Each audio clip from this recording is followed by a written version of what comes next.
Hola Alba, ¿qué tal? ¿Cómo estás? Muy bien, un placer estar aquí. Pues Alba es una experta en mindfulness y en inteligencia emocional. Acompaña a personas que están pasando momentos de crisis vitales, dificultades o malestar, a tener más confianza en sí mismas, a aportarles calma mental y a recuperar un poco las riendas de su vida, ¿no? Entonces, como sabes, TG, pues aprovechando que cumplimos estos 50 años desde nuestra creación, una de las cosas que nos hemos preguntado es qué nos ha llevado hasta aquí, ¿no? Qué nos ha llevado hasta hoy.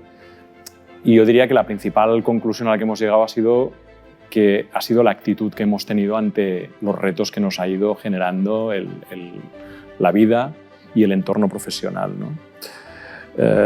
Nos gustaría que pudieras compartir con nosotros un poco la importancia de la actitud ante los retos que tú te encuentras pues, con personas a las que intentas ayudar.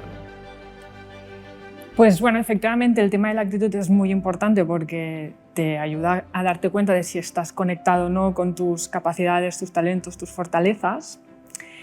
Lo que pasa es que creo que uno tiene que poner mucha atención en cuál es la constelación de actitudes que te acompañan en este camino, porque estamos en una sociedad donde se pone mucho foco en el esfuerzo, el sacrificio, el control. Y no digo que esto esté mal en sí mismo, sino que cuando esto lo sostienes en el tiempo y lo haces además vinculado a unos valores que tienen más que ver con la expectativa social que con lo que realmente uno quiere, sea uno individual o a nivel de colectivo de empresa, claro, al sostenerlo en el tiempo lo que haces es generar pues estrés, ansiedad, insatisfacción, la sensación de vacío, ¿no? Como que estás mucho en el hacer y llegas agotado. Entonces, para mí lo que es muy importante es que esa constelación de actitudes sean otras, ¿no? Una de ellas, para mí, una de las fundamentales es la perseverancia, ¿no? Entonces, la perseverancia, cuando no hay visión, no te sirve de mucho. La visión es muy importante para saber hacia dónde vas, ¿no? Pero cuando sí que hay visión, la perseverancia lo que te permite es andar hacia allí, andar el camino, sea el que sea, desde un lugar de mucha mayor presencia, ¿no? Entonces, muchas veces esta perseverancia se confunde con el esfuerzo, pero digamos que la diferencia principal es que desde mi punto de vista, ojo, cuando hay esta perseverancia, tú pones, ¿no?, la intención, pero porque todo necesita una intención para ser materializado, pero sí que es cierto que te sabes co-creador con la vida. Eso significa que, muy bien, yo pongo mi intención, pero hay otra parte que es las variables que no puedo controlar, que se van a dar o no se van a dar y que, por lo tanto, tiene que haber sí o sí como una escucha, una observación atenta de aquello en lo que yo estoy intencionando constantemente, ¿no?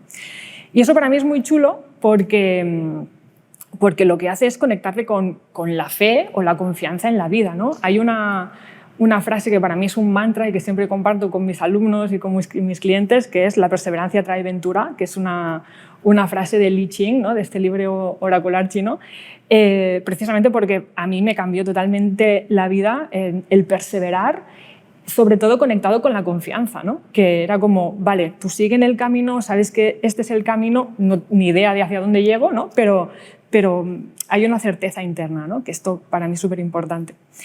Luego, otra de las actitudes que también siento que es muy importante y estoy convencida que en CG lo habéis tenido que vivir, es la capacidad de resiliencia, ¿no? El saber gestionar la incertidumbre, saber gestionar los obstáculos, lo que son, es pura inteligencia emocional, ¿no? Saber gestionar internamente la ciclicidad de la vida. Y ese es el tema, ¿no? Que a pesar de que a lo mejor a la mente egoica le parece como que el crecimiento tiene que ser siempre exponencial y siempre tenemos que ir a más y todo súper bien, lo cierto es que somos seres cíclicos, ¿no? Y vivimos en una realidad cíclica, ¿no? Hay momentos de expansión, hay momentos de contracción. Entonces, en la expansión súper bien, creatividad a tope, genial. Pero en la contracción, que es cuando suele haber las dificultades, los retos, poder vivir eso desde un estado de presencia, desde un estado de escucha interna, permite que en la expansión, pues evidentemente haya una mayor coherencia con estos valores, ¿no? Y la tercera, obvio, la serenidad, ¿no? Que siendo consultora mindfulness, pues es súper importante. Y la serenidad, para mí, siempre la visualizo un poco como si fuera como una gran madre que tiene la capacidad de acoger aquello que se está presentando en la realidad, aunque esa realidad sea pues, incómoda, aunque haya tristeza, aunque haya rabia, ¿no? La serenidad es esa capacidad de vivir eso desde un lugar de arraigo interno. No es estar levitando ni nada de esto, ¿no? Sino estar en paz con lo que está sucediendo. Y eso, hay algo muy chulo, que es que te permite conectar con tu intuición, porque cuando uno está transitando este camino hacia el crecimiento, el éxito, lo que implique el éxito para cada uno, pues no es lo mismo vivirlo desde un lugar de, pues eso, de esfuerzo, de no sé qué, que vivirlo desde una escucha interna, ¿no? Y solo podemos escucharnos internamente cuando las voces de la mente empiezan a disminuir, ¿no? Entonces, bueno, un poco la sugerencia es esta, es cambiar el esfuerzo, el sacrificio, el control y todas estas cosas por, pues eso, pues por la perseverancia, la resiliencia y la serenidad. Muy bien. Muchos de nuestros clientes son ejecutivos, directivos en empresas, en multinacionales, o trabajan para primeras marcas. Y una de las cosas que nos encontramos más es que tienen poco tiempo, que siempre van presionados para obtener resultados y que al final tienen que innovar, tienen que hacer un montón de cosas. La tecnología al final les fuerza cada vez a tener más impactos. ¿Cómo pueden parar? ¿Cómo pueden, o sea, cuando estás en ese bucle, ¿no?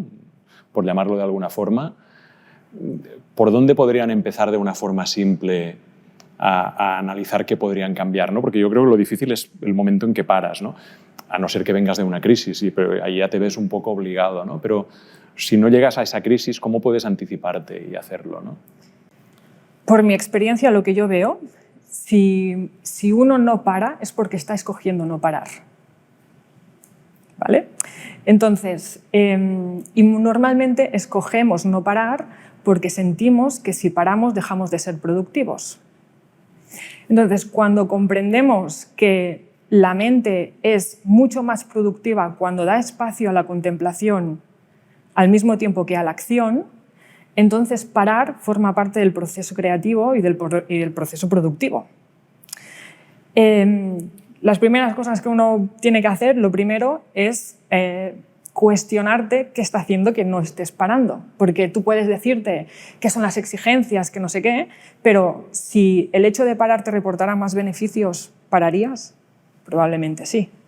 Entonces, es adentrarte en esa honestidad radical que yo creo que todos tenemos que tener, sea sin persona individual como a nivel empresa, que te está llevando a la acción constante para precisamente dar ese espacio a la contemplación que es la que te llevará a la pura creatividad y a la innovación real. Entonces, hay una parte también muy interesante de conocer cómo funciona la mente, porque esto puede sonar a un poco hierbas, pero es pura neurociencia, ¿no? O sea, está muy estudiado que nuestra mente tiene una parte productiva y una parte contemplativa, y que cuando damos espacio a la parte contemplativa, el hacer, la parte productiva, se amplifica. Bueno, no sé si he respondido a tu pregunta. Sí. Una de las cosas que es interesante de tu proyecto, digamos, es que tú misma te has transformado, ¿no? Tú misma has hecho este cambio. Totalmente. ¿Por qué no nos cuentas un poquito este cambio y cómo te lo has aplicado a ti misma, ¿no? Y qué te ha llevado a él, ¿no? Pues bueno, la historia es que en el 2012 yo era diseñadora gráfica, trabajaba en una empresa, sueldo fijo, bueno, todo lo típico, ¿no? Y bueno, pues la vida me trae una situación personal de pérdida en la que todo el chiringuito que yo tenía montado pues se viene abajo, ¿no? Entonces empiezo lo que se le conoce, ¿no? en el ámbito así como más del crecimiento personal, la noche oscura del alma. Y empieza sobre todo como un proceso de construcción de muchas de las estructuras que tenía dadas como por súper asentadas y como verdades absolutas, ¿no? Entonces, en este proceso de deconstrucción, lo que me voy encontrando es que, honestamente, como que nos han contado una serie de milongas sobre la realidad, ¿vale? que irremediablemente te llevan al sufrimiento y que es posible vivir desde un nuevo paradigma. Entonces ahí empieza la meditación, empieza mindfulness. Al principio era una cosa solo para mí, hasta que llega un punto en el que me doy cuenta de que esto se tiene que entregar, o sea, se tiene que poder contar al mundo que hay otra forma de vivir, ¿no? Entonces, por eso para mí el concepto de la perseverancia es tan importante, porque cuando tienes este tipo de crisis vitales, como hay la ciclicidad de por medio, hay momentos que ya está, yo lo tengo superado, ¿no? Y hay momentos en los que estás en la absoluta miseria, perseverar en el camino, confiar, saber que desde la escucha interna que hay algo que está aguardando, que tiene más que ver con la autenticidad, es el camino que te lleva a poder vivir este camino desde, o sea, esta experiencia desde la paz, desde la calma interna, ¿no? Entonces, yo también venía de ser una persona muy rumiante, muy mental, muy escéptica, todas estas cosas. Y claro, la vida me lleva a una situación en la que te lo tienes que replantear todo de nuevo. Y es maravilloso, porque vives desde la mente del principiante, ¿no? ¿Qué es la mente de principiante? Pues la mente del principiante es aquella que tiene la capacidad, es un reto, ojo, que tiene la capacidad de ver todas las experiencias que van surgiendo con una nueva mirada, como con los ojos de un niño, ¿no? Porque muchas veces tenemos experiencias que a lo mejor son un tanto perturbadoras, o que nos han incomodado, que nos han dolido, y la mente automáticamente lo que hace es, se va al pasado a ver en qué momento nos pasó algo parecido. Y entonces predecimos el futuro en base a eso que vivimos. Eso que pasa, que no permite que vivamos las experiencias como son aquí y ahora, que a lo mejor no tiene nada que ver con lo que pasó en el pasado, ¿no? Entonces, mente de principiante implica recuestionar a la mente. Esa parte de la mente, esa vocecita que te va diciendo esto ya lo has vivido, esto te va a salir mal, porque tú no sabes, ¿no? Estas cosas que te va diciendo esa parte de la mente es como, ¿y si no? ¿De qué otra forma lo puedo vivir esto? ¿No? Y es una apertura total a la vida, porque claro, cada situación es nueva, ¿no? Hay cosas nuevas. Seguramente una de las cosas que más hace que la gente no se plantee el cambio es el miedo a lo que no conoces, ¿no? Porque al final no estás cómodo con lo que vives hoy, cómo vives hoy, pero en el fondo te da esto lo tienes controlado. Vivo mal, pero sé que vivo mal, ¿no? Con lo cual, en cambio, ostras, vivir bien da miedo porque igual viviré peor o igual no sé lo que va a pasar, ¿no? ¿Cómo se puede ayudar a la gente a que dé el paso de plantearse que se puede vivir de otra manera y que no es un problema, sobre todo si no estás bien al final, ¿no? Debería ser, o sea, yo entiendo que si tú no estás bien, la motivación debería ser suficiente para cambiar. Pero yo, al final, la experiencia que veo a mi alrededor es que la gente solo cambia cuando prácticamente ha llegado al fondo, ¿no? Y, este es el drama, ostras, de la historia. ¿cómo podríamos evitar llegar al fondo, ¿no? Si ya vamos viendo que no vamos bien, ¿no? Este es el gran drama de la historia, porque cuando uno está bien, ¿para qué? Nadie se plantea cambiar, ¿no? Es como, ya estoy bien, ya está.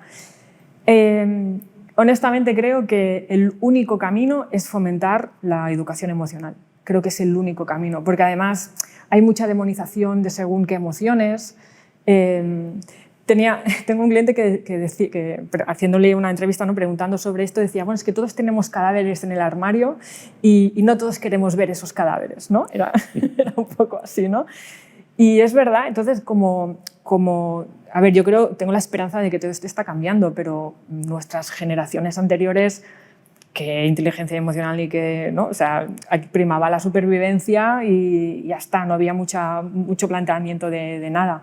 Entonces yo tengo un poco la esperanza de que a medida que las nuevas generaciones van creciendo, hay mucha más conciencia emocional, eso permite dar espacio, ¿no?, a todo el abanico de las emociones, porque todas tienen su razón de ser y todas traen su mensaje, y a partir de ahí, cuando uno está mal, ostras, pues darte el permiso para estar mal, pedir ayuda, ¿no?, porque se está haciendo en los últimos años mucho trabajo de soltar la estigmatización, ¿no?, de la salud mental, pero todavía hay gente que tiene vergüenza de iniciar proceso terapéutico o de pedir ayuda, ¿no?, como si tuviéramos que estar todos perfectos y siempre bien, ¿no?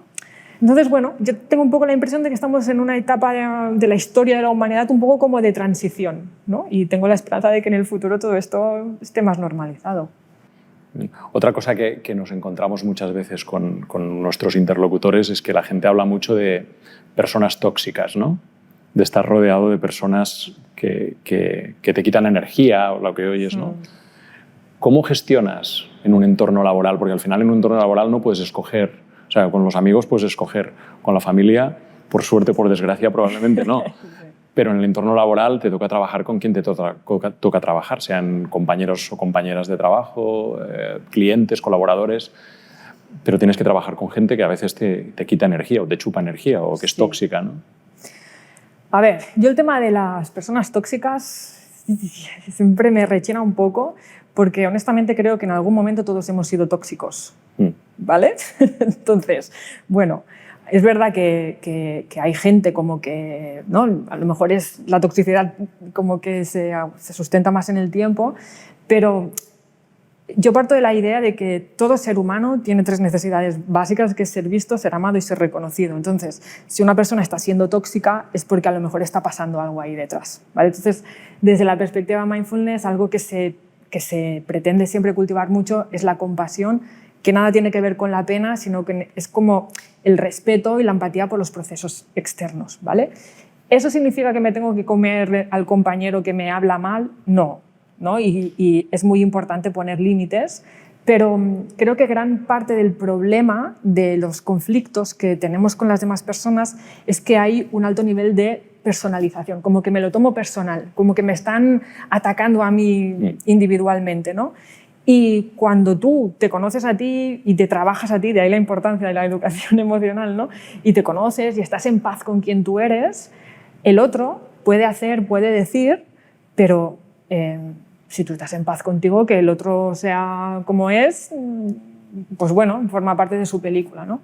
Entonces, 2 cosas principales: poner límites, eso significa saber qué estoy sintiendo y poder expresar mis necesidades, y la segunda, muy importante, es conocerse a uno mismo para poder estar bien con los demás. De hecho, muchas de las personas con las que yo trabajo, a nivel de beneficio secundario, ¿no?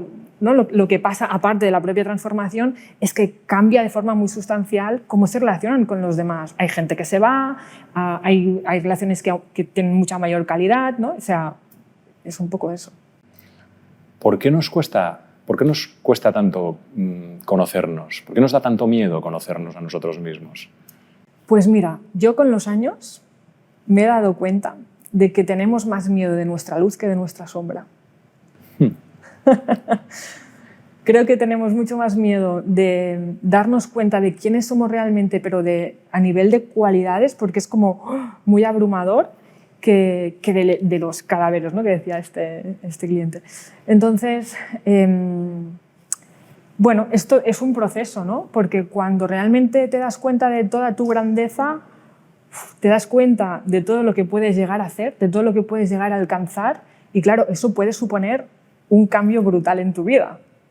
Y claro, esto puede entrar en contradicción con lo que se espera de ti, con lo que, ¿no? Las personas de tu entorno y demás. Entonces creo que nos cuesta tanto porque tenemos mucho miedo de nuestra luz. Nos da vértigo. Nos da vértigo. Nos da vértigo. Y yendo un poco a las nuevas generaciones, ¿no? Que dices, o sea, un poco tienes la sensación que tiene un poco más de formación emocional, porque nuestra generación al final no la tuvo, ¿no? No la tuvimos. Pero ¿cómo se combina esto con la sobreprotección, ¿no? Porque yo la sensación también que tengo, yo con mis hijos y con lo que veo, es que la juventud actual sí, quizás tiene un poco más de educación emocional, porque la conversación en la escuela, con sus padres, es diferente. El diálogo es diferente, pero al mismo tiempo hay una protección que antes, digamos, salíamos a la calle y recibíamos y nos teníamos que defender nosotros mismos. Y esto ahora les pasa muy poco, ¿no? A ver, yo soy madre, pero mi hijo tiene 1 año, entonces todavía esta parte la estoy un poco experimentando, ¿no? Pero sí que creo que en la sobreprotección hay también anulación emocional. Y hay también la creencia de que lo incómodo es erróneo. Y, ostras, en la vida el dolor y el placer van entretejidos. Entonces, cuando tú quieres en exceso, ahorrarle la incomodidad a tus hijos, les estás haciendo un flaco favor. Y creo que eso parte de la falta de educación emocional de los propios padres. Entonces, hay todo aquí como un juego, una maraña, ¿no? A lo mejor de dependencias o de expectativas sobre los hijos, ¿no? que yo creo que aquí también hay que deconstruir, ¿no? Hay una cosa que es fundamental, yo la tengo las dos las tengo muy claras. La primera es que, en mi caso, mi hijo es mi hijo, pero por encima de todo es hijo de la vida.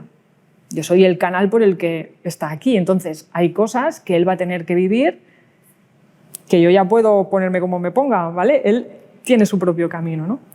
La segunda es que estoy convencida que en algún momento mi hijo va a tener que ir a terapia psicológica para poder deconstruir su propia estructura de la realidad. Entonces yo ya voy apartando unos dineritos, ¿me explico? Entonces, bueno, pues es un poco como normalizar esto. Luego en el día a día, claro, habrá retos y además yo siempre pienso que los hijos son maestros de los padres, no al revés, ¿no? Los padres enseñamos a los hijos las normas sociales, lo que tal, pero en realidad quienes aprendemos realmente sobre nosotros mismos es nosotros a través de nuestros hijos, ¿no? Porque nos ponen enfrente todas nuestras pequeñas miserias no observadas. Entonces, bueno, es un poco como cambiar la expectativa de esto y de construir muchas cosas de lo que nos han contado ser padres, ¿no? Bueno, un poco eso. Oye, yo una de las cosas sobre las que tengo cierta curiosidad es sobre el tema de la meditación, ¿no? La meditación, el mindfulness, un poco que la gente entienda qué es el mindfulness, qué es la meditación y un poco también desmitificar la meditación, ¿no? Porque yo creo que la gente se piensa probablemente que sales levitando, ¿no? Sí. Y yo no he visto nunca a nadie levitando, no sé si pasa o no pasa, ¿no?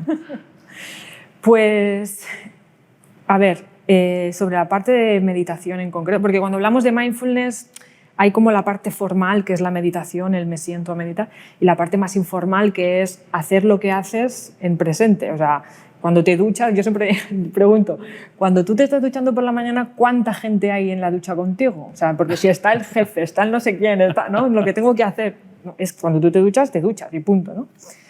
Pero en el tema de la meditación sí que hay como mucho mito, muchas ideas preconcebidas. La peor de todas para mí es que meditar es poner la mente en blanco. Y honestamente no nos interesa poner la mente en blanco porque es muerte cerebral, ¿vale? Entonces la mente piensa y es ¿qué hago con esos pensamientos? Entonces no es que tengas que conectar con no sé qué, a veces pasa, no te voy a engañar, ya lo sabes, a veces pasa, ¿vale? Pero al final la meditación es ese tiempo que te regalas para estar contigo. Es un tiempo de silencio, de estar contigo, nada más. Entonces, a partir de ahí lo puedes hacer con música, sin música, como tú quieras, ¿no? Con los mantras y no sé qué. Pero me doy ese tiempo para estar conmigo observando lo que acontece en el campo de mi mente, lo que acontece lo que viene a través de los sentidos, la experiencia interna. Es pura observación, nada más. Lo que pasa que, claro, si tenemos a la mente que está... ¿Qué estoy haciendo aquí? Esto es un rollo, esto no sirve para nada, esto no es productivo, ¿no? Que hay mucha gente que lo piensa, esto no es productivo. Entonces, claro, la inercia es salir de ahí, pero lo que hablábamos al principio, ¿qué más productivo hay que dar un espacio para que la intuición y para que la creatividad llegue? Alba, pues oye, un placer tenerte aquí con nosotros hoy. Muchas gracias por estar aquí y por contribuir un poco a esta celebración de los 50 años. Muchas gracias por invitarme y felicidades por los 50 años. Muchas gracias.